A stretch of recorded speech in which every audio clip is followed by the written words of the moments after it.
শেখ হাসিনা মরে যাননি, আমরা কোথাও যাইনি। বাংলাদেশ আওয়ামী লীগ ছাড়া গণতন্ত্র, নির্বাচন সম্ভব না। দেশে ফিরবেন সাবেক প্রধানমন্ত্রী শেখ হাসিনা। বার্তা সংস্থা রয়টার্সকে এই তথ্য জানিয়েছেন তার ছেলে সজীব ওয়াজেদ জয়। 5 আগস্ট ছাত্র জনতার প্রতিবাদে পদত্যাগে বাধ্য হয়ে দেশ ছাড়েন শেখ হাসিনা। পালিয়ে তিনি আশ্রয় নেন প্রতিবেশী দেশ ভারতে। 9 আগস্ট জয় বার্তা সংস্থা রয়টার্সকে বলেন, অন্তর্বর্তীকালীন সরকার নির্বাচনের আয়োজন করলে দেশে ফিরবেন হাসিনা। রয়টার্স বলছে, হাসিনার দেশে ফেরা নিয়ে যুক্তরাষ্ট্রে অবস্থানরত তার ছেলে সজীব ওয়াজেদ জয় ভারতীয় দৈনিক টাইমস অব ইন্ডিয়ার সঙ্গে কথা বলেন। সেখানে তিনি জানান, আপাতত হাসিনা ভারতে আছেন। অন্তর্বর্তী সরকার যখনই নির্বাচন করার সিদ্ধান্ত নেবে তখনই তিনি বাংলাদেশে ফিরে আসবেন। আওয়ামী লীগ কিন্তু মরে যায়নি। আওয়ামী লীগ এই দেশকে, বাংলাদেশকে স্বাধীন করেছে। আওয়ামী লীগকে শেষ করা সম্ভব না।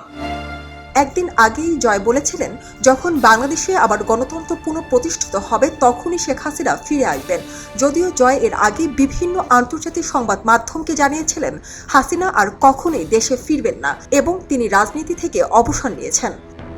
আমরা বলেছিলাম যে আমার পরিবার আর রাজনীতি করবে না, তবে আমাদের নেতাকর্মীর উপর যেভাবে হামলা হচ্ছে, এই পরিস্থিতিতে আমরা হাল ছেড়ে দিতে পারি না। বাংলাদেশে যদি গণতন্ত্র, নতুন বাংলাদেশ গড়ে তুলতে হয়, আওয়ামী লীগ ছাড়া সম্ভব না। আওয়ামী লীগ হচ্ছে সব থেকে বড় দল। আওয়ামী লীগ কোথাও যাবে না, আওয়ামী লীগ শেষ হয়ে যাবে না। আওয়ামী লীগকে শেষ করা সম্ভব না। জয় আরো বলেন, আমার মা এমনিতেই বর্তমান মেয়াদের পর রাজনীতি থেকে অবসর নিতেন। আমার কখনোই কোনো রাজনৈতিক উচ্চাকাঙ্ক্ষা ছিল না এবং আমি যুক্তরাষ্ট্রে স্থায়ী হয়েছিলাম, কিন্তু বাংলাদেশে গত কয়েকদিনের ঘটনাবলীর কারণে দলের স্বার্থে আমাকে সক্রিয় হতে হয়েছে এবং আমি সামনের সারিতে রয়েছি। আমরাও একটি গণতান্ত্রিক, শৃঙ্খল, নিরাপদ বাংলাদেশ চাই, জঙ্গিবাদ মুক্ত।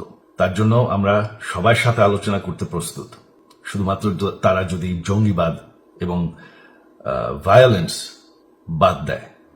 এদিকে ভারত থেকে শেখ হাসিনার যুক্তরাষ্ট্রে যাওয়ার কথা ছিল, তবে শেখ হাসিনাকে আশ্রয় না দেওয়ার ইঙ্গিত দিয়েছে যুক্তরাজ্য। যুক্তরাজ্যের স্বরাষ্ট্র মন্ত্রণালয়ের মুখপাত্র জানিয়েছেন, তাদের যে অভিবাসন আইন রয়েছে সেখানে কোনো ব্যক্তির রাজনৈতিক আশ্রয় নেওয়ার বিধান নেই, ফলে তারা শেখ হাসিনার ভিসা বাতিল করেছেন। কিন্তু জয় এ বিষয়ে বলেছেন, আমার মা কোনো রাজনৈতিক আশ্রয় চাননি। যুক্তরাষ্ট্রের ভিসা বাতিলের খবরটিও সত্য নয় বলে তিনি দাবি করেন।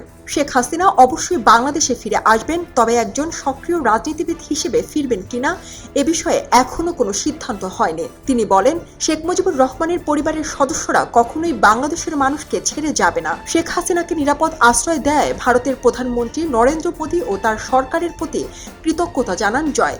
একই সঙ্গে বাংলাদেশের গণতন্ত্র পুনঃপ্রতিষ্ঠায় আন্তর্জাতিক জনমত গঠনে সহায়তার জন্য ভারতের প্রতি আহ্বান জানান তিনি।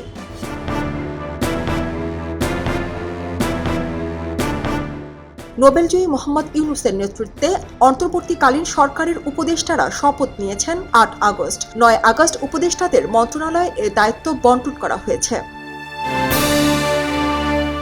সারা জেরিন, খবরের কাগজ।